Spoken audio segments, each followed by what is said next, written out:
good to have you back. The program is still Breakfast Weekend, and we'll be delving straight into the bridal world. You know, if you ask people, if you ask most people, if you ask them, they will say, if you ask them their most memorable day, they would say it's their wedding day for some people. And, you know, a lot of planning, a lot of underground things go into this day to make it so special and memorable for people. To talk with us, we have Omotola Olasode. She is the director, Poised Bridal. You're welcome. Thank you so much for having me. It's great to have you with us. Thank you. Now you help, like Wura said, it's one of the most memorable days of a person's life. How do you help them achieve perfection on a day as important as that? What are the different things that goes into? Okay, you know how ladies, some of ladies can be indecisive about colors. Sure. Okay, so that's where we start from. We help them make decisions about their colors. We help them blend it together. So when I'm talking to an intending bride, for instance, the first thing I tell her is, have you picked your color? And if she says yes, okay, I hear her color and I play it in my head. I see how we can go about it, our outfit. There's some colors that are safe to play with. The coral, for instance, it practically goes on all colors. So, but then not everybody has this gift of colors. So the first thing I do is I ask them about their color, and then once they've made their decision of the color, then I ask them if they have a design in mind. Some, in fact, that is where the funny thing happens. In telling you their design, they give you like 5 sentences together. I want something that says, I'm not there yet, and I'm already there. I'm already, you know, things like that. I'm like, okay, what do? I said, give me a minute, let me browse some colors and I'll get back to you. So that's how we help them get to that place. So for most of them, they have their designs, and once they have their designs, it's easier to work with. I just tell them, okay, I have to get this, and it will be delivered on this day. And it would all look nice. So it's just from raw material to finished product.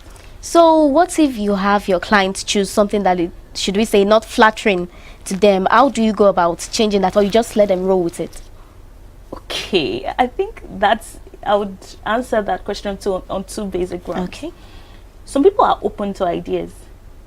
Like they say, I have this color. What do you think? So for clients who tell me, I ask my opinion. Okay, I could tell them that this doesn't flatter your skin tone. This would come out better on you. You have to consider the groom, because usually it's not about the bride. So you have to consider the groom also, his skin tone. So I just help them get to that place. But for some, you do the explanation all over and over, and they are just set on.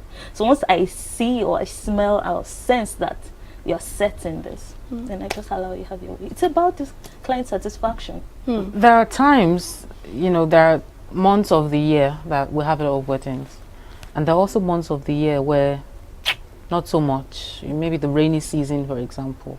How is the business then? What happens, you know, at that time? The thing I tell most people is, when they say, Tola, how is business? I say, we're still standing. Thank God we're still standing. Well, entrepreneurship is not as glamorous as everybody make it seem. Sometimes it could be overwhelming. So times when it is overwhelming, I think it's the passion that makes you hold on. It's that thing that's the thing that you hold on to and say, this is why I started out in the first place. I'm talking about starting out. How did you start out? Okay, by Bridal Accessories, I started out about 3 years ago. I started out basically, it was immediately after service. It was as a result of the skill acquisition and entrepreneurship development. So I learned how to make different beads designs, and then I got, somebody told me one time that I could learn this thing online, and I was lucky. Ethel was giving us bonus then. So thank you for the free advice. We bless you. I'm sorry. All right, please go on. So I used to learn then. I learned other designs online. So what I do is I just take a step out, and that's how I learned. Okay. And then I improved on it. There were designs that now are still, there are designs that are trending. So I think being true to your game is staying at the topmost chain. You know what trends, and know what you have to do away with. There are sometimes I just tell people, are you looking anymore? People don't use it anymore. You don't want to, everybody wants to look nice. They are happy when they get compliments and everything, but at least you want to stay, you know. Who determines what people are still using though? I mean, for example, if you decide not to use this again, the next entrepreneur who's also into your line of business decides not to use it again. Before you know it, nobody's using it again. So who exactly determines what's not trendy anymore? We hear that people bring back old school stuff, old school pieces. Who decides what goes on and, you know, this should go off air?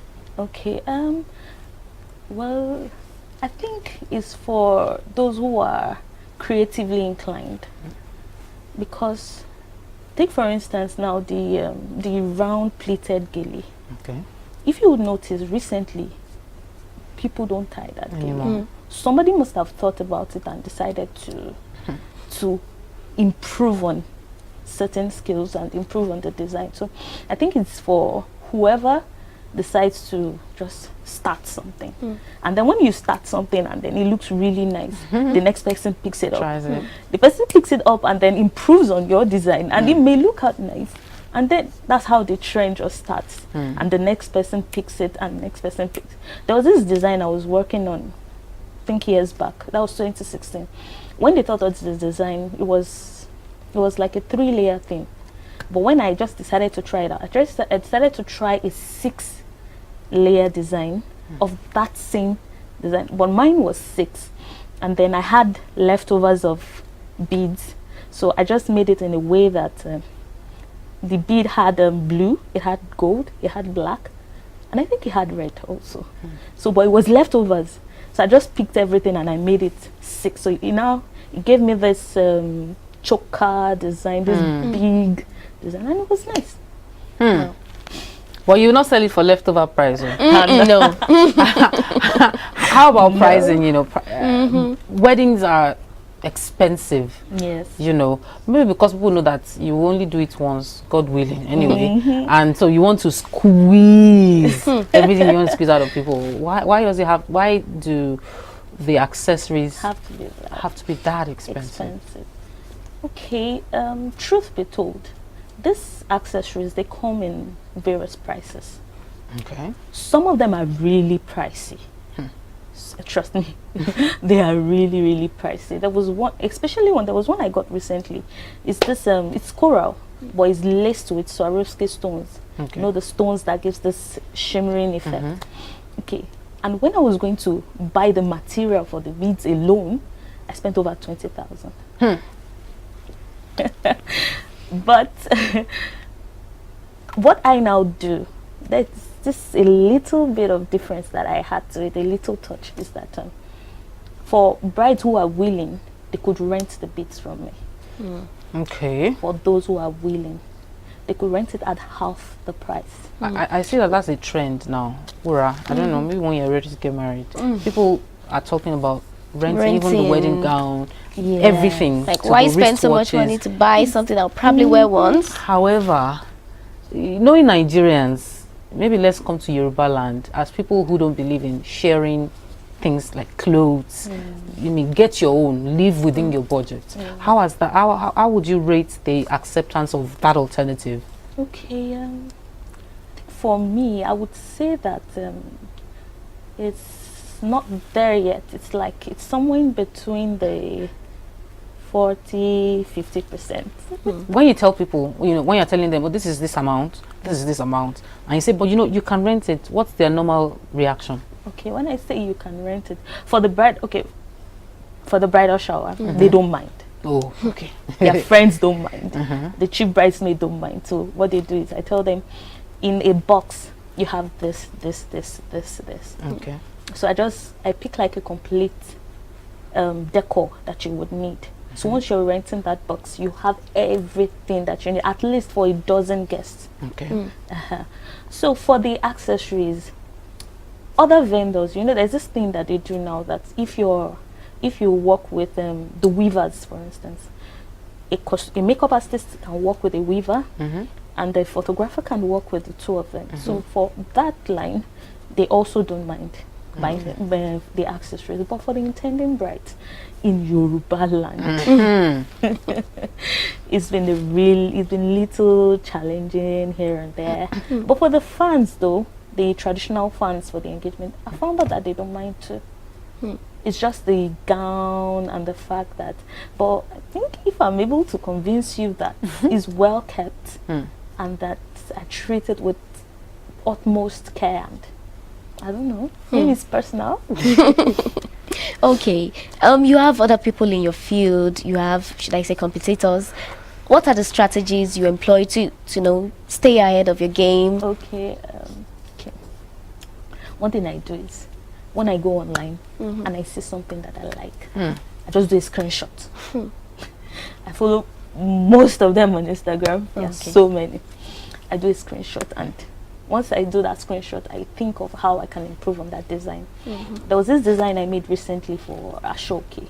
I had to sketch it out manually. In fact, I used a compass on inside that mat set. You remember? Yeah. So I used that, and then I used the stone one by one. Wow. One by one. So the output was really nice. And trust me, I think that design is kind of unique. But okay, so that's what I do. I just look, I look at what is trending. There was a time two-tone Ashoke was plain. Now we have two-tone, now we have different things. I just look at them and see what I can.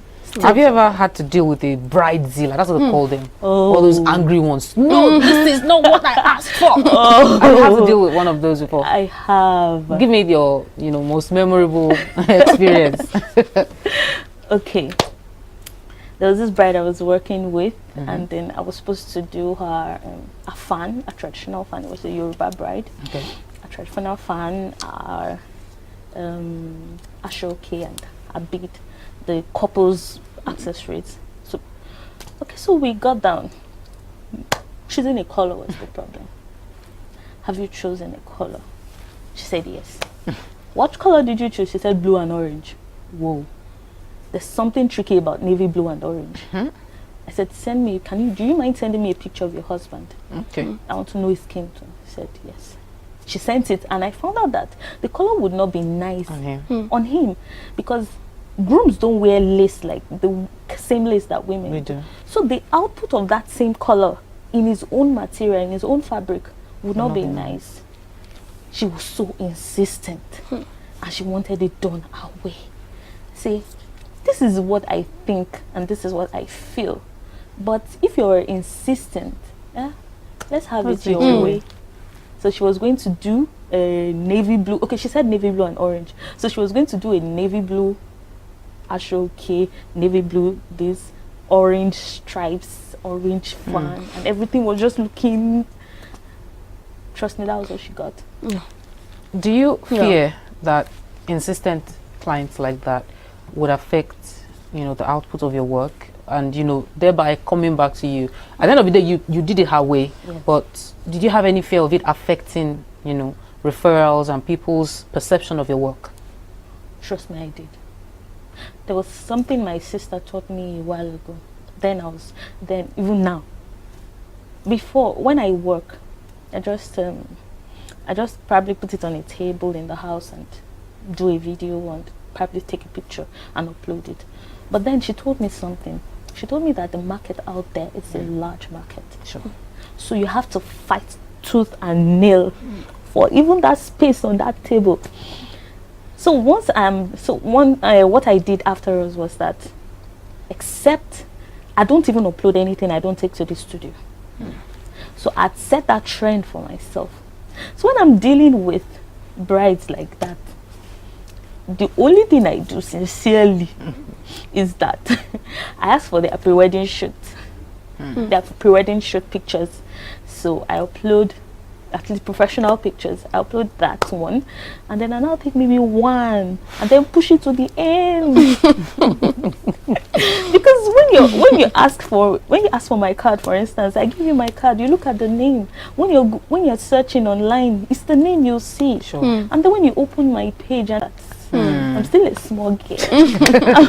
Okay. Speaking of difficult clients, have you ever had maybe someone else try to take over the, planning and everything? Like maybe the bride's sister, the bride's mother, like this is what you should do. How do you handle that? It's part of the first thing I ask them. It's part of some of the questions I ask them when I'm just meeting them. I say, is your mom doing anything? Let us know. Your sister and call. So there is no clash. There's of no interest. clash. I know where to come in. I know where to stay. I know my boundaries. And okay, so if you have told me, in fact, I go as far as asking them about their groom sister. Well, There's always that sister.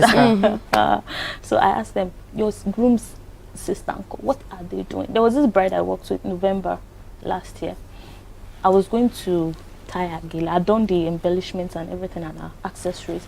So I was going to tie Agila. She said, no, my husband's sister will be like, We'll do it. thank God. So I just ask how far they are into the planning, and then I know where to stay. I'm glad I brought this up today. It's Owambe kind of day, wedding day. And for someone like Olabo Edi now, who knows if it's a sister who will be tying his Madam's wife's gele. Wow. Thank you so much, Miss you. or Mrs. Miss. Omotola Lasso, the director of Poised Brides. Thank you so much for coming. Thank and you. wish you all the best. Thank you. All right, that's a wrap to today on Breakfast Weekend. Thank you so much for being a part of the show. We hope that you enjoyed every moment of it. Until next Saturday, bye from me. I am sure you enjoyed every part of the program. I'm Wira Olakomi. Bye.